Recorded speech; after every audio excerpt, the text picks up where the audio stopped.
Okay, once again, good morning all of you. In the previous classes, we completed with the child health nursing portion. Then next one, we are discussing about the psychiatric, the mental health nursing portion. In this, today we continue with the organic mental health disorders. ठीक है, तो organic mental health disorders रहेंगे, उससे related हम discussion करेंगे. ठीक है, तो organic mental health disorders, the word organic का मतलब रहेगा नेचुरली. ठीक है, मीन्स जो ब्रेन के अंदर कोई ऐसा केमोरिसेप्टर्स होता है, मतलब जो मेंटल हेल्थ जो डिसऑर्डर्स होते हैं कि हमारे बॉडी के अंदर जो हार्मोनल जो बैलेंस होता है या फिर जो ऐसे जो केमोरिसेप्टर्स होते हैं. ठीक है, तो उस केमोरिसेप्टर्स के अंदर जो इम्बैलेंस होता है तो एंजाइटी होता है, डिप्रेशन वाली कंडीशन होती है, इरिटेबिलिटी होती है. ठीक है, और जो फोबिया वाली कंडीशन, तो ये सारे बहुत सारी जो कंडीशंस होती है वो बेसिकली डिपेंडेंट रहती है जो केमोरिसेप्टर्स या फिर जो न्यूरोट्रांसमीटर्स होते हैं. ठीक है, तो ये केमोरिसेप्टर्स या फिर जो ये न्यूरोट्रांसमीटर्स होते हैं, इन सबके अंदर इम्बैलेंस होने की वजह से ये मेनली जो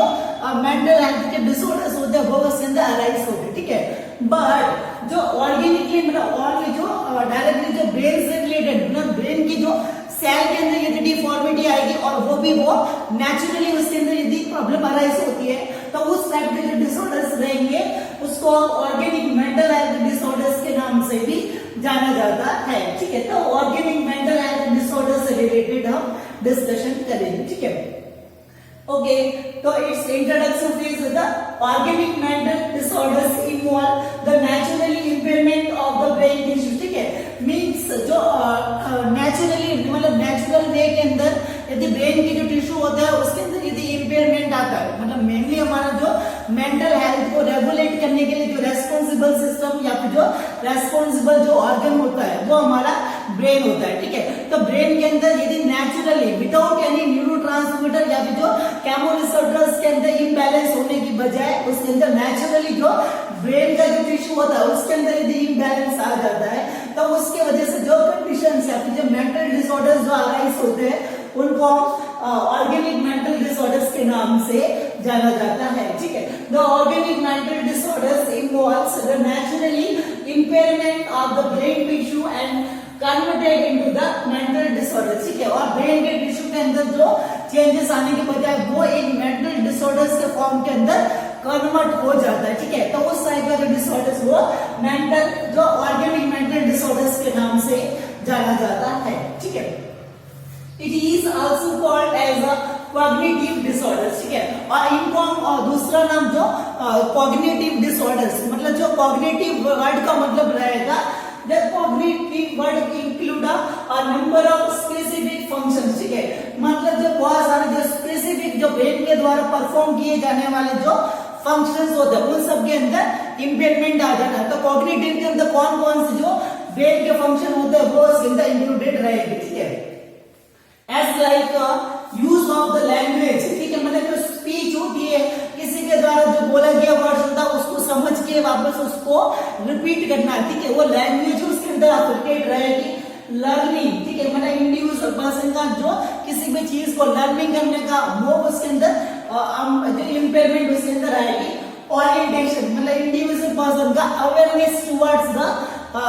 पीपल्स या फिर जो टाइम या फिर प्लेस, मतलब प्लेस टाइम और जो पर्सन से रिलेटेड उसके अंदर अनअवेयरनेस वगैरह रहेगी तो वो ओरिएंटेशन का काम भी उसके अंदर इंपेयरमेंट होता है. ठीक है, देन नेक्स्ट मेमोरी. ठीक है, मतलब उसकी जो थिंकिंग या फिर उसके जो स्टोरिंग कैपेसिटी, मतलब जो रिमेम्बर करने का या फिर जो उसको स्टोरेज करने का जो कैपेसिटी होता है उसके अंदर भी वेरिएशंस उसके अंदर अराइज होती है. ठीक है, देन नेक्स्ट जजमेंटल कैपेसिटी, मतलब उसको जजमेंटल मतलब उसको चॉइस करना या फिर उसकी जो नीड क्या करेगी उसको रिक्वायरमेंट वगैरह होती है वो सब उसको चॉइस करने के अंदर जजमेंटल करने के अंदर भी इंपेयरमेंट उसके अंदर आता है. ठीक है, देन नेक्स्ट कॉन्शियसनेस. ठीक है, मतलब उसकी जो अवेयरनेस या फिर जो उसकी जो एक्टिवनेस वगैरह रहेगी वो भी उसके अंदर इंक्लूडेड रहेगी. तो ये सब जो एक्टिविटीज रहेगी वो कॉग्निटिव के अंदर इंक्लूडेड होती है. ठीक है, तो ये सब जो कॉग्निटिव डिसऑर्डर्स होता है जैसे लर्निंग, मेमोरी, जजमेंटल, ओरिएंटेशन, इन सब के अंदर इम्बैलेंस होगा वो उसके अंदर आएगा. तो इसी की वजह से इसको हम कॉग्निटिव डिसऑर्डर्स के नाम से भी जाना जाता है. ठीक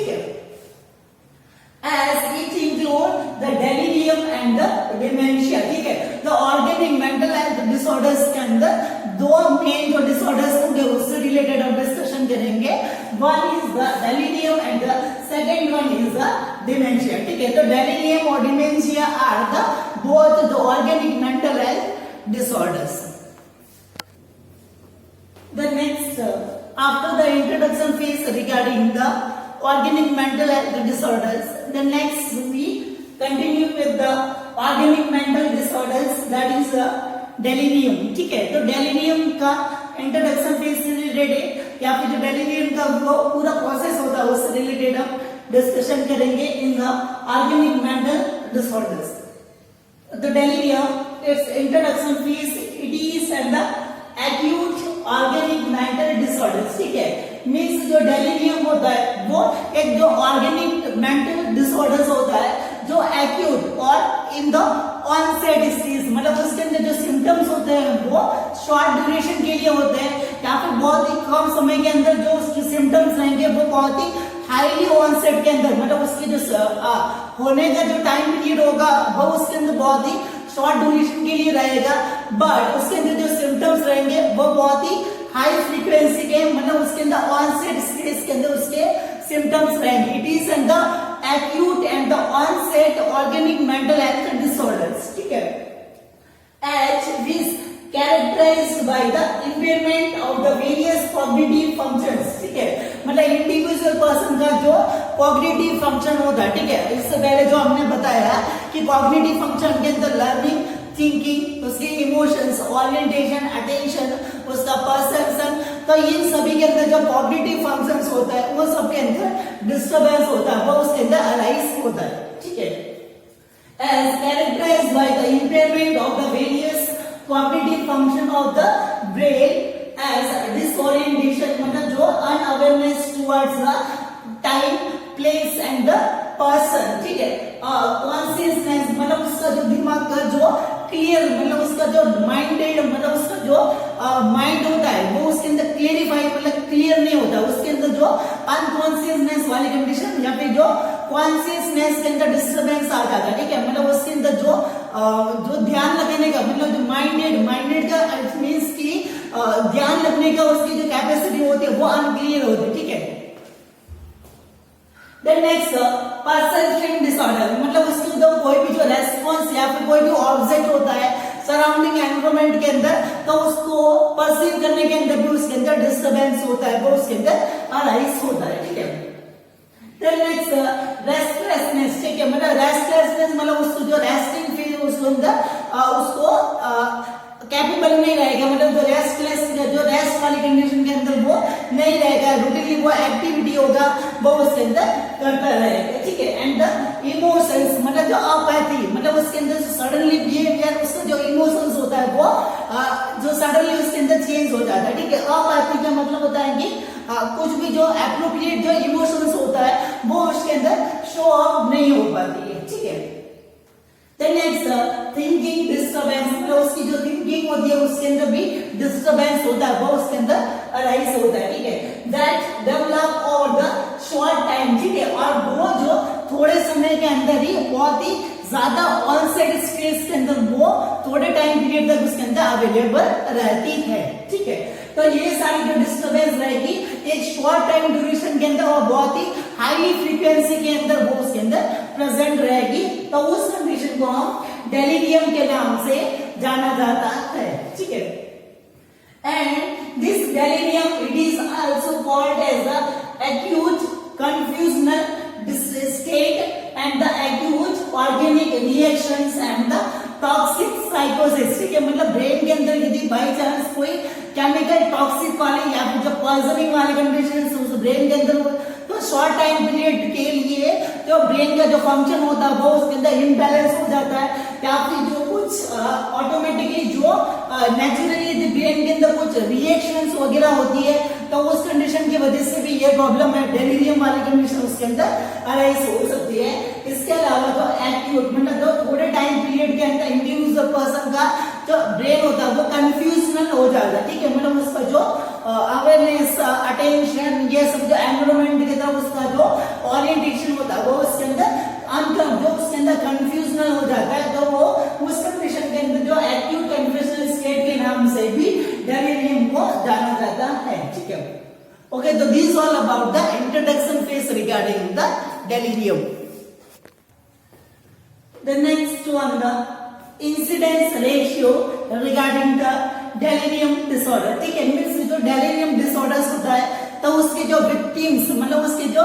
केसेस जो आते हैं, ठीक है, तो पर ईयर की जो कैलकुलेशन सर्वे के अकॉर्डिंग उसके अंदर आइडेंटिफाई किया गया कि इस डेलिरियम जो प्रॉब्लम रहती है तो उससे रिलेटेड जो केसेस का जो क्राइटेरिया होता है वो उसके अंदर क्या रहेगा, ठीक है। तो इंसिडेंस रेशियो रहेगा तो mostly arising the organic disorder, ठीक है, मींस जो डेलिरियम जो होता है वो क्लिनिकल मतलब क्लिनिकल एरिया के अंदर सबसे ज्यादा जो ऑर्गेनिक मेंटल डिसऑर्डर्स रहेगा वो डेलिरियम के पेशेंट होते हैं वो उसके अंदर ज्यादा होता है। तो ऑर्गेनिक मेंटल हेल्थ डिसऑर्डर्स के अंदर जो डेलिरियम होता है वो मोस्ट कॉमनली होने वाला डिसऑर्डर्स होता है, ठीक है।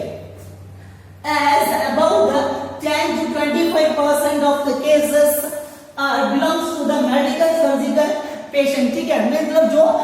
मेडिकल सर्जिकल जो पेशेंट्स होते हैं मतलब पोस्ट ऑपरेटिव जो सर्जरी वगैरह कराई गई है या फिर जो लंबे समय से कोई मेडिकल कोर्स के ऊपर मतलब मेडिसिन के ऊपर जो उनको ट्रीटमेंट वगैरह दिया जा रहा है, ठीक है, तो ऐसे पर्सन के अंदर जो थोड़े समय तक यदि कोई मेडिसिन का टॉक्सिक मतलब जो पॉइजनिंग वाली कंडीशन हो सकती है या फिर इसके अलावा कोई सर्जरी वगैरह की गई तो एनेस्थेसिया दिया गया है तो वो थोड़े समय तक वो अनकॉन्शियस वाली कंडीशन के अंदर रहता है, फिर वापस उसको होश आता है तो वो थोड़े समय तक के लिए वो कंफ्यूजनल स्टेज के अंदर रहेगा, ठीक है। इसके अलावा जो लंबे समय तक उसको कुछ बीमारी रहेगी तो वो एक ही कंडीशन के अंदर इमोशन लेस हो जाएगा, ठीक है। तो ये सब जो प्रॉब्लम्स रहेगी या फिर जो इस सब की वजह से जो 10 to 25% ऑफ द जो विक्टिम्स मतलब उसके जो केसेस होते हैं वो मेडिकल सर्जिकल पेशेंट या फिर जो पोस्ट ऑपरेटिव जो पेशेंट होता है उनके अंदर ज्यादा नोटिस किया जाता है, ठीक है। Then next 20 to 40% of the cases मतलब जो 20 to 40% of the cases are the geriatric patient, ठीक है, मतलब जीरियाट्रिक पेशेंट का जीरियाट्रिक का मतलब होता है कि ओल्ड एज पीपल्स मतलब जो सबसे जो कम उम्र सॉरी जो ज्यादा उम्र वाले जो एज की जो पीपल्स होते हैं मतलब ओल्ड एज जो पीपल्स होते हैं about the 65 years of the age, ठीक है, मतलब जो 65 इयर्स अबव की जो पीपल्स होते हैं उनके अंदर सबसे ज्यादा नोटिस किया जाता है क्योंकि नेचुरली जैसे जैसे उनकी एज बढ़ती है तो एज बढ़ने के साथ साथ में जो ब्रेन का टिश्यू होता है सर्कुलेशन उसका जो मेटाबॉलिज्म, ठीक है, तो सारा जो प्रोसेस होता है वो उसके अंदर ऑटोमेटिकली डिक्रीज होता है। तो इसी के अंदर सबसे ज्यादा जो केसेस रहेंगे वो ओल्ड एज पीपल के अंदर नोटिस किया जाता है, ठीक है। Then next may also notify in any age group, ठीक है, और ये जो डेलिरियम वाली कंडीशन रहेगी नॉर्मली तो ये हर ग्रुप एज ग्रुप के जो पर्सन होते हैं उन सब के अंदर नोटिस किया जाता है, ठीक है, बट ज्यादातर जो मोस्ट कॉमनली वो नोटिस किया जाएगा इन द एल्डरली ग्रुप मतलब जो एल्डरली मतलब जो बुजुर्ग लोग होते हैं उन बुजुर्ग लोगों के अंदर ये सबसे ज्यादा इंसिडेंस मतलब उसके जो केसेस होंगे वो उसके अंदर ज्यादातर नोटिस किए जाते हैं। The next after the incidence ratio regarding the delirium, the next one the etiological or the causative factors which may arise the delirium condition, ठीक है, मतलब जो एक्यूट स्टेज के अंदर मतलब सडनली उसके अंदर ऐसा क्या होगा जिसकी वजह से जो डेलिरियम वाली कंडीशन है वो उसके अंदर अराइज हो सकती है, ठीक है। तो as without any imbalance in the chemoreceptors, the neurotransmitters and the hormones as naturally related to the brain cells damage, ठीक है, मतलब जो दूसरे जो डिसऑर्डर्स होते हैं जो मेंटल हेल्थ डिसऑर्डर्स वो किसी न किसी केमोरिसेप्टर या फिर किसी न्यूरोट्रांसमीटर या फिर किसी हार्मोन्स के इम्बैलेंस की वजह से अराइज होते हैं, जैसे कि as example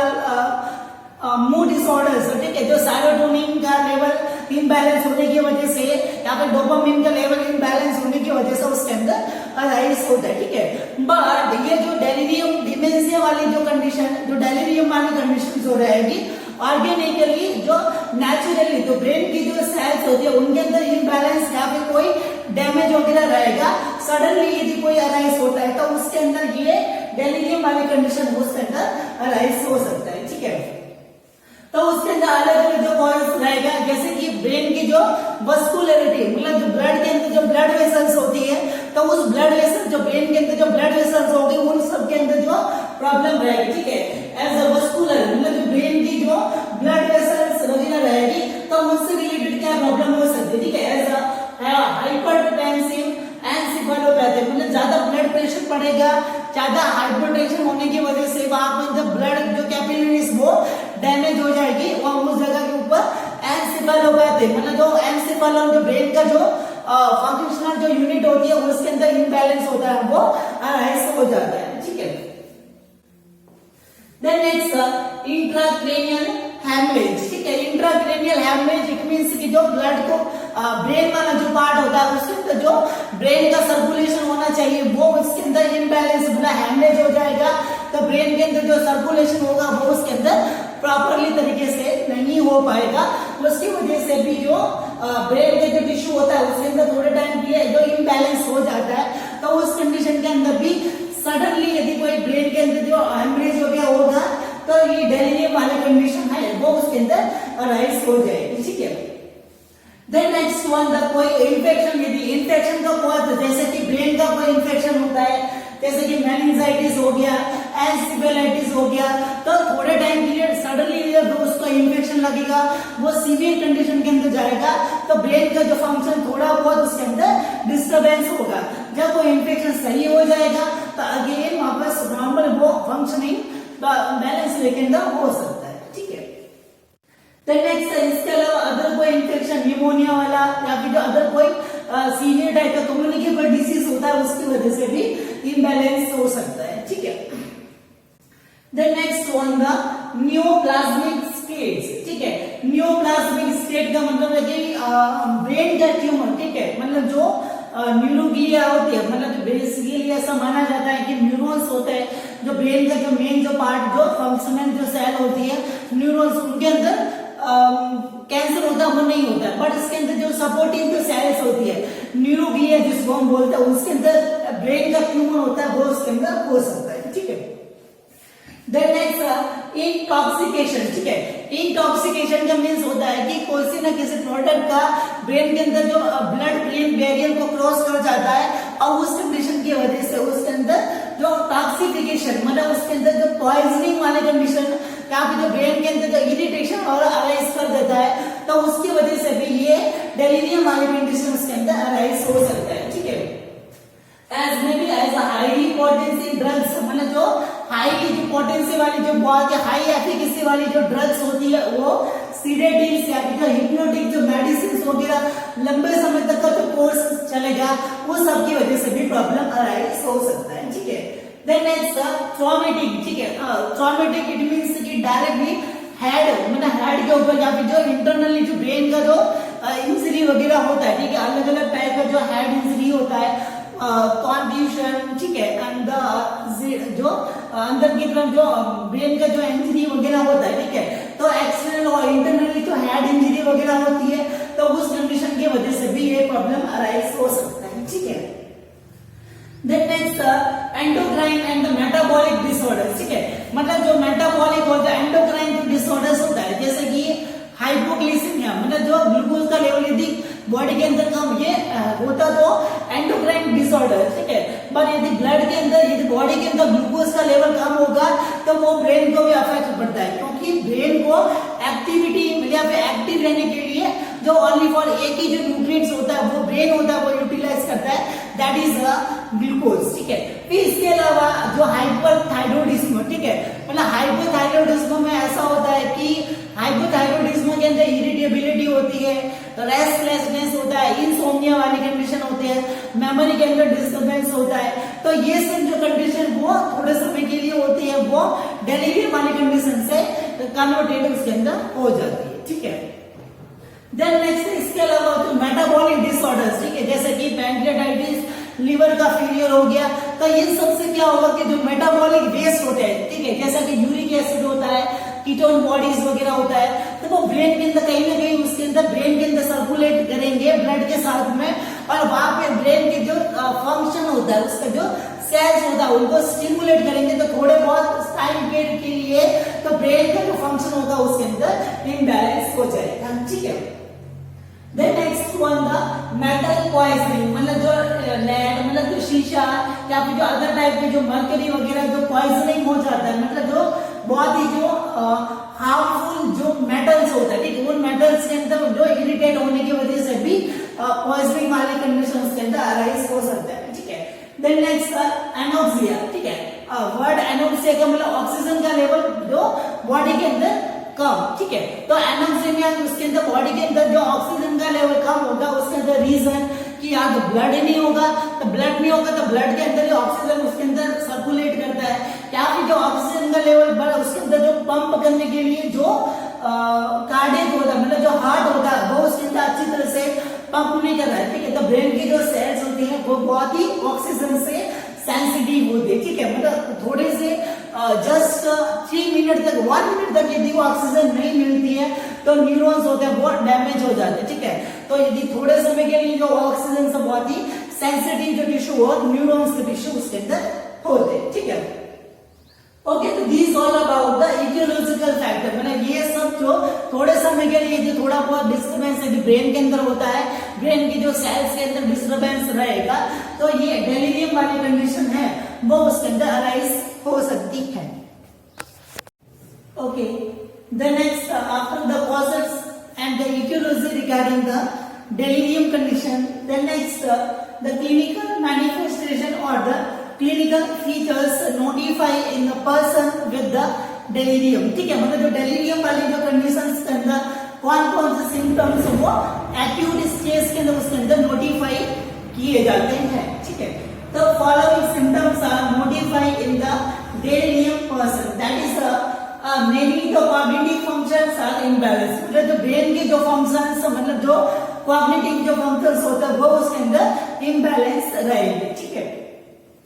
as the impairment of the consciousness, ठीक है, मतलब इंडिविजुअल पर्सन का जो अटेंशन या फिर जो उसका जो कंसंट्रेशन रहेगा वो उसके अंदर केयरफुल तरीके से नहीं रहेगा, वो कंफ्यूजनल स्टेज के अंदर रहेगा, जिसको हम क्लाउडीनेस ऑफ द कॉन्शियसनेस, ठीक है, मतलब जो अवेयरनेस रहते हैं उसके अंदर बादल छा जाता है, ठीक है। अब बादल छा जाने का मतलब रहेगा कि वो कंफ्यूजन के अंदर रहेगा, जो भी होगा उसके अंदर क्लियर नहीं होगा। क्लाउड का मतलब होता है बादल, और कॉन्शियसनेस का मतलब उसका अवेयरनेस, मतलब उसकी जो अवेयरनेस के अंदर बादल का मतलब होता है कि उसके अंदर अवेयरनेस होती है वो क्लियर नहीं होती, ठीक है, मतलब वो पूरी तरह से वो एक्टिव नहीं होता, ठीक है, वो रहेगा वो कंफ्यूजनल स्टेज के अंदर उसके अंदर रहेगा, ठीक है। देन नेक्स्ट वन द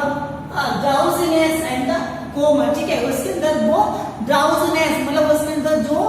नींद के जैसा उसके अंदर फील हो सकता है, और उसके अंदर जो कोमा वाली स्टेज मतलब लंबे समय तक वो शॉक वाले अनकॉन्शियस वाले कंडीशन के अंदर भी जा सकता है, ठीक है। The next one the impairment of the attention, उसका जो attention या फिर जो concentration का जो focus रहेगा किसी भी जो ऑब्जेक्ट के या फिर जो एक्टिविटी के ऊपर उसके अंदर कम हो जाएगा, ठीक है। The next perceptual disturbance, ठीक है, perceptual disturbance which means कि जो कोई भी जो एक्टिविटी जो एनवायरमेंट के अंदर हो रही है उसको परसीव करने के अंदर उसके अंदर डिस्टर्बेंस रहेगा, ठीक है। As like उसके अंदर illusion and the hallucination, मतलब तो दोनों illusion का मतलब कि ये पेन है, ठीक है, तो उसको कुछ और दिखेगा कि ये मैंने सांप पकड़ा हुआ है, ठीक है, तो ये डिस्टर्बेंस रहेगा। फॉल्स मतलब उसके अंदर जो भी ऑब्जेक्ट यदि है, कोई ऑब्जेक्ट इसके अंदर यदि है पर उसको गलत समझ लेगा, यदि कोई रस्सी पड़ी है तो उसको वो सांप समझ लेगा, ठीक है। इसके अलावा हैलुसिनेशन, ठीक है, हैलुसिनेशन का मतलब रहेगा कि उसको ऑब्जेक्ट उसके अंदर नहीं होता है, फिर भी उसको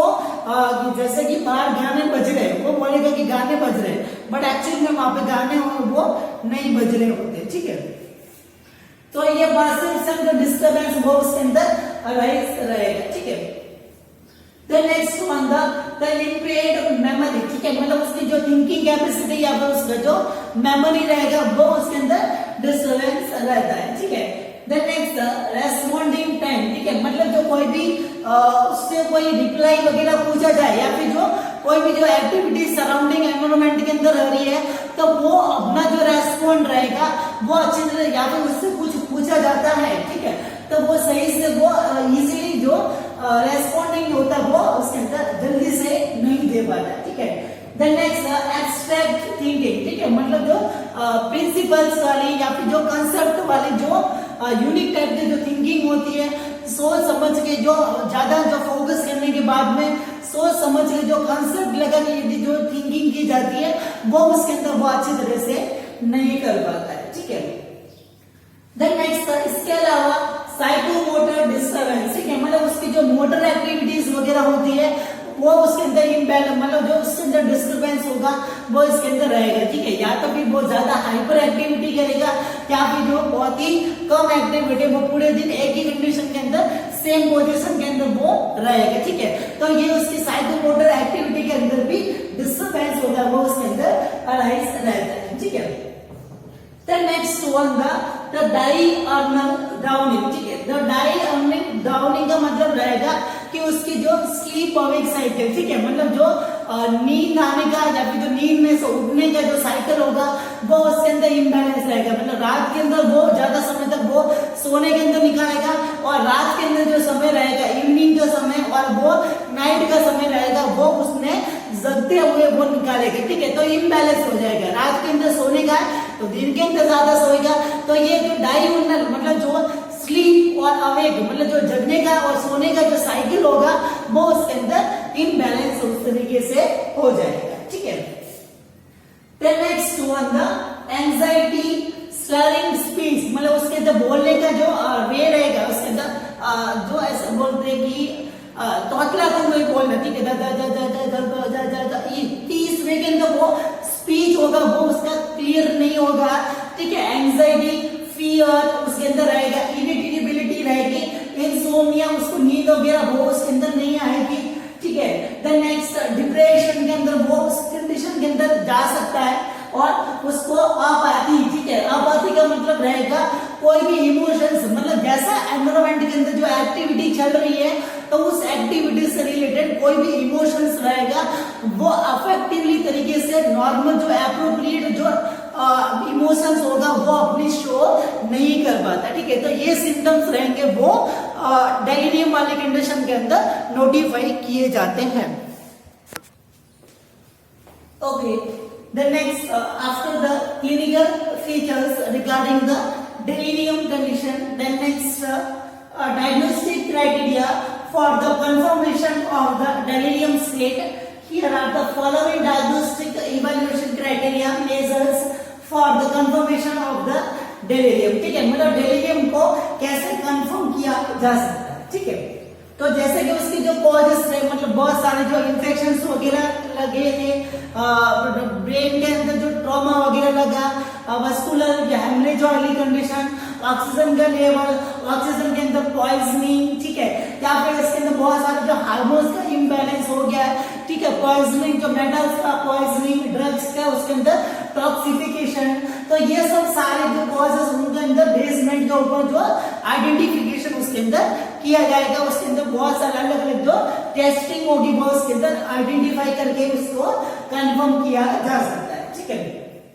तब इसी के अंदर हिस्ट्री कलेक्शन, ठीक है, हिस्ट्री कलेक्शन के अंदर मतलब इससे पहले कि उसके बाद में कोई फाइल वगैरह रहेगी जिसमें ये मेंशन किया हुआ कि हेड इंजरी उसको हुई थी या फिर इससे पहले वो इससे लंबे समय तक ये ड्रग्स का कोर्स, हिप्नोटिक ड्रग्स को वो ले रहा था, सिडेटिव मेडिसिन को ले रहा था, या फिर इससे पहले उसको एंसेफेलाइटिस हो चुका था, मेनिंजाइटिस हो चुका था, HIV इन्फेक्शन उसको था, या फिर इसके अलावा कोई और कम्युनिकेबल डिजीज उसको थी, ठीक है, या फिर इसके अलावा अदर कोई उसके अंदर हिस्ट्री उसके अंदर रहेगी तो वो सब उसके अंदर आइडेंटिफाई किया हमको मिलेगा। तो उसके द्वारा वो इंडिकेट करेगी कि इन सब की इन्फेक्शन की वजह से, कोई इंजरी वगैरह होने की वजह से, ये सब जो कंडीशन की वजह से अभी के टाइम के अंदर डेलिरियम उसको हो गया, ठीक है। Then next, mental status examination, ठीक है, मतलब मेंटल स्टेटस उसकी जो मेंटल उसकी जो न्यूरोलॉजिकल जो फंक्शन रहेगा उसको उसके अंदर आइडेंटिफाई किया जाएगा, जैसे कि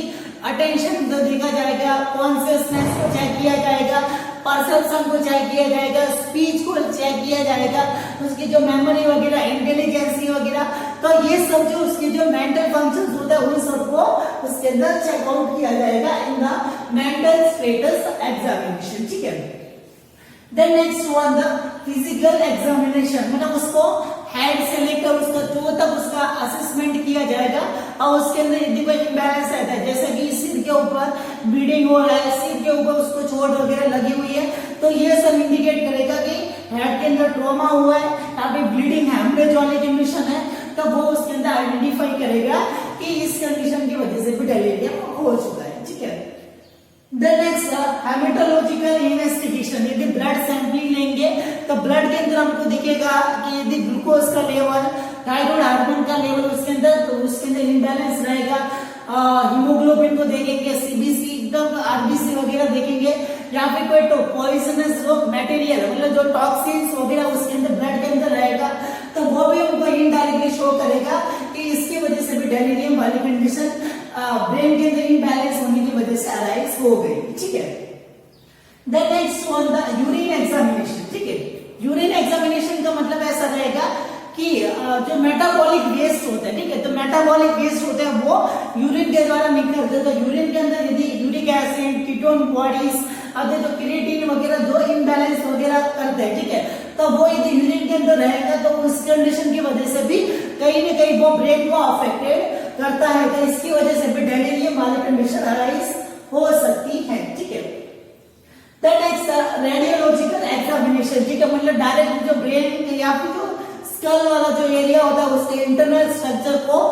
कलरफुल इमेजेस या फिर जो एक्सरे के द्वारा, सीटी स्कैन या फिर जो एमआरआई के द्वारा जो इमेजेस को देखने के बाद में ब्रेन का कौन सा पार्ट उसके अंदर अफेक्टेड हुआ है, तो वो उसके अंदर हम आइडेंटिफाई कर सकते हैं। ठीक है, then next one the brain tissue biopsy, मतलब ब्रेन की जो सेल्स रहेगी उसकी जो बायोप्सी, उसके अंदर मतलब ब्रेन के सेल्स का सैंपल लेके उसके अंदर कितना डैमेज वगैरह हुआ है, जो डिजनरेशन, तो उस सबको आइडेंटिफाई उसके अंदर हम सैंपलिंग के द्वारा कर सकते हैं। ठीक है, then next one the neurological examination. ठीक है, मतलब जो न्यूरोलॉजिकल जो नर्व्स वगैरह या फिर जो ब्रेन के जो फंक्शन है वो उसके अंदर हम आइडेंटिफाई न्यूरोलॉजिकल एग्जामिनेशन के द्वारा उसके अंदर कर सकते। ठीक है, तो ये सब जो सारे टेस्टिंग के द्वारा कहीं ना कहीं तरीके से ब्रेन के सेल्स के अंदर डिस्टर्बेंस अराइज होता है और उस सब की वजह से कहीं ना कहीं तरीके से डेलीरियम वाली कंडीशन है वो उसके अंदर अराइज हो सकता है। Okay, the next after the diagnostic evaluation regarding the delirium condition, then next management of the delirium condition। ठीक है, मतलब acute स्टेज का जो ऑर्गेनिक जो मेंटल डिसऑर्डर्स रहेगा तो उसका मैनेजमेंट हम कैसे कर सकते हैं। ठीक है, as mainly if the brain cells damage once never regenerate again। ठीक है, मतलब एक बार यदि ऐसा माना जाता है कि ब्रेन की सेल्स बहुत ही सेंसिटिव होती है, यदि वो एक बार यदि डिजनरेट डैमेज हो जाती है तो वापस वो न्यूरॉन्स होते हैं वो रिकवर रीजनरेट नहीं हो पाते। ठीक है, तो इमीडिएटली जो भी कॉज होता है तो उसका जल्दी से हमको पता लगाना है और सीवियर स्टेज के अंदर डैमेज होने से, जो परमानेंट डैमेज होने से पहले उसका हमको आइडेंटिफिकेशन कर लेना है और उसका मैनेजमेंट करना है। ठीक है, तो मेनली हमारे बॉडी के अंदर जो ब्रेन की जो सेल्स होती है तो उसके अंदर एक्टिविटी के लिए जो ग्लूकोज का लेवल होता है वो मैनेज होना चाहिए। ठीक है, तो ग्लूकोज के लिए हमको 50% तब उसके अंदर जो आईवी ग्लूकोज या फिर 25 से 50% वो ग्लूकोज होगा वो उसके अंदर हम आइडेंटिफाई उसके अंदर एडमिनिस्ट्रेट आईवी उसको ग्लूकोज हम उसके अंदर चढ़ाएंगे। ठीक है, फिर इसके अलावा इलेक्ट्रोलाइट्स और जो डिहाइड्रेशन को इन्वॉल्व जो उसके अंदर बैलेंस करने के लिए जो आरएल या फिर जो नॉर्मल सलाइन वाले जो आईवी जो ड्रिप रहेंगे वो उसके अंदर हमको एडमिनिस्ट्रेट करवाया जाएगा। फिर इसके अलावा जो थायराइड डेफिशिएंसी जो न्यूरोट्रांसमीटर्स होता है उनको बैलेंस करने के लिए रेस्पॉन्सिबल जो थायरोक्सिन हार्मोन्स के लिए रहता है, तो थायराइड हार्मोन होता है वो उसके अंदर विटामिन थायराइड विटामिन का लेवल उसके अंदर बैलेंस किया जाता है। ठीक है,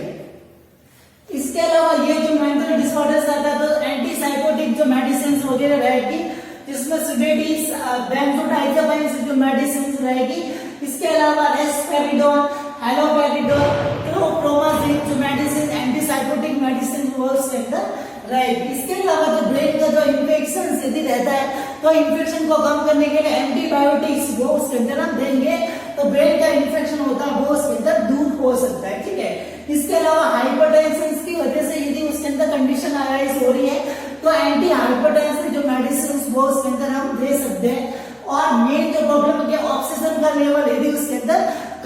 है, ठीक है। तो ऑक्सीजन का लेवल को मेंटेन उसके अंदर किया जाएगा, ठीक है। The next one